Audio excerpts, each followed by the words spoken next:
Cristiano Ronaldo and Lionel Messi are nowadays known as the greatest goal scorers of all time. They are extremely talented, but everyone will agree that without a lot of hard work and dedication, they wouldn't have reached the point where they're at now, especially in Ronaldo's case.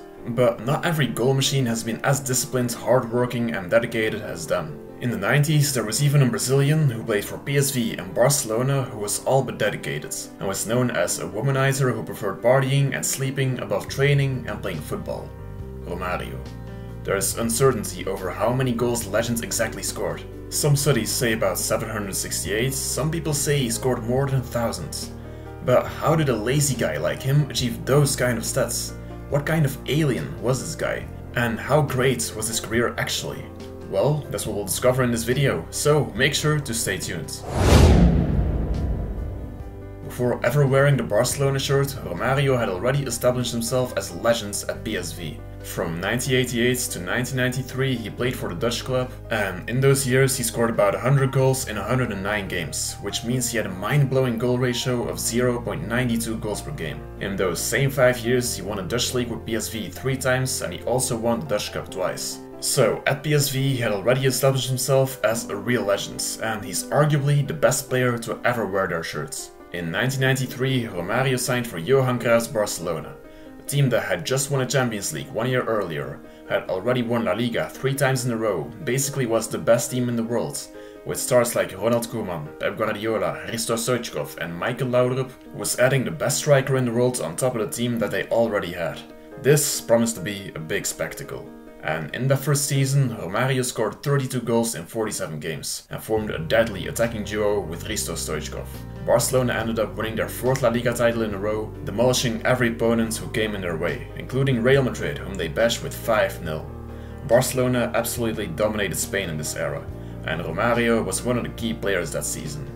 In the dressing room, he wasn't as great as on the pitch though. Romário was kind of quiet to most people. His best friend was Hristo Stoichkov, probably because, just like him, Stoichkov loved partying and was also known as that kind of player.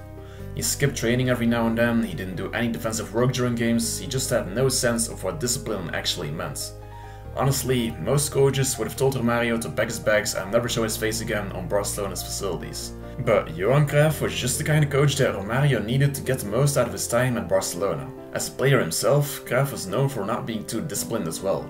He'd smoke before the start of games, he'd argue with his coach, and he would argue a lot with his fellow teammates as well. Cruijff was a real problem kid as a player, and so was Romário.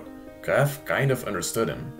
So he didn't bother too much about Romário not showing up to training and just playing according to his own rules. He believed that the biggest players followed their own rules. Romário was kinda the perfect fit for Cruijff's dream team. That's why, even as a lazy guy, he managed to be successful at Barcelona. But that attitude would cause Romário and Barcelona a lot of trouble too.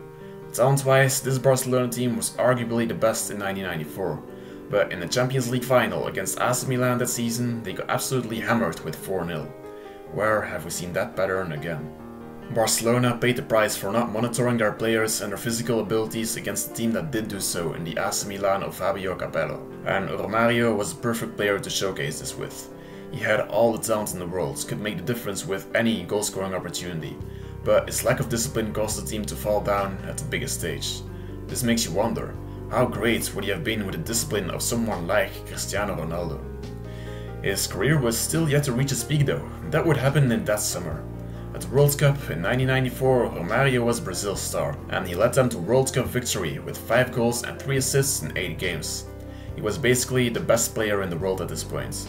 Ballon d'Or that year went to Hristo Stoichkov, as only Europeans could win it back then. Otherwise, Romário would have probably won it, but the fact that it's still a Barcelona player who won it is just another testimony to how great that Barcelona side actually was.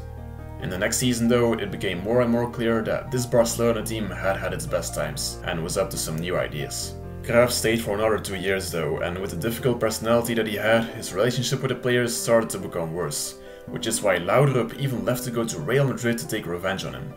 And Romário was no exception. After a lot of disputes with his coach, also he, the Brazilian legend who didn't really care about anything else than women and sleeping, decided to leave the club and he went to Valencia.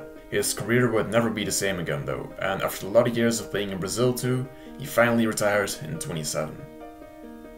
Romário had experienced his best years at PSV and in that one magical year at Barcelona and with Brazil. And even with the sluggish lifestyle that he had, he managed to establish himself as a real legend, and one of the greatest goal scorers the game has ever seen. We can only wonder what his career would have been like if he had come up now.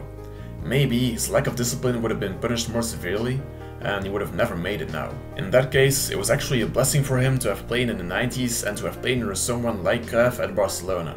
But maybe, with a better environment and more rules around him, he would have become a player with the same kind of status as Cristiano Ronaldo.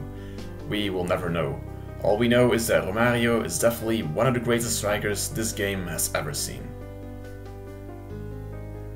That was it for today's video. Make sure to leave a like and subscribe if you enjoyed it, and feel free to share your own opinion in the comments down below. Força Barça, Força Romário, and have a good day.